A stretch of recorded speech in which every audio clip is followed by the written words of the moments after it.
আজকে বর্ডারে যাচ্ছি। ওই যে দাদা বৌদি, এই যে স্মাইল। আবার তোমাদের সাথে বর্ডারে গিয়ে দেখো কত সুন্দর এই যে আমাদের কল্যাণ নদী। হ্যালো বন্ধুরা, তোমরা সবাই কেমন আছো? আশা করি সবাই অনেক অনেক ভালো আছো। তো আজকে কিন্তু আমরা যাচ্ছি, তো আইডিয়া করতে পারবে তোমরা? তো দেখো আইডিয়া করতে পারো কি না আমরা কোথায় যাচ্ছি। আর এখানে আছে হচ্ছে গিয়ে আমার বরমশাই, গাড়িতে তেল ভরছে, আমার দাদা বৌদি, আর এটা হচ্ছে আমার দাদার মেয়ে। তো ওরা হচ্ছে বেড়াতে এসেছিলো। আর এটা অনেক অনেক দিন আগেকারের ভিডিও, তো এডিটিং করার কারণে আমি মানে ছাড়তে পারছিলাম না। আর এই রাস্তাটা দেখো, এটা কিন্তু যে সেই রাস্তা নয় বন্ধুরা, দেখে বুঝতে পারছো তো? এটা আমাদের আমডব রোড। তো আমাদের বাড়ি যেহেতু গ্রামে, তো গ্রামের পরিবেশটা তোমরা দেখো অবশ্যই, আশা করি তোমাদের ভালো লাগবে।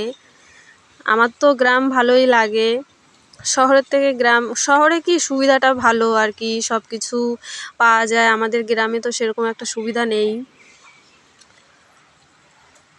তো দাদা বৌদি বলল চল আজকে ওখান থেকে একটু ঘুরে আসি। আর আমাদের বাড়ির পাশেই যেহেতু এই জায়গাটা আছে, সেই কারণে আমাদেরও সেরকম যাওয়া হয়নি। আমি একবারে গেছি বিয়ের পরে, আর এই দাদাদের সাথে আজকে যাচ্ছি। আর যেতে যেতে দেখো আমাদের সূর্য মামা কিন্তু ডুবে যাচ্ছে, মানে এখন বাজে ওই 3:30 মতো। আর যেহেতু শীতকাল তাড়াতাড়ি সন্ধে হয়ে যায়। আর এখানে একটা মানে পার্ক টাইপের আছে, ছোট সামান্য, তোমাদের দেখাচ্ছি বুঝতে পারছো না। আর এই যে কিন্তু আমরা ফাইনাল চলে এসেছি, তোমরা দেখে বুঝতেই পারছো এটা কোথায়। এটা হচ্ছে বাংলাদেশ বর্ডার।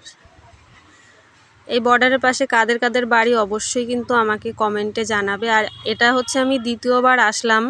এখানে আসার সাথে সাথে আমাদের 5 মিনিটের মতো দাঁড়াতে দিল, ওর চেয়ে বেশি দাঁড়াতে দিল না পুলিশ মামারা।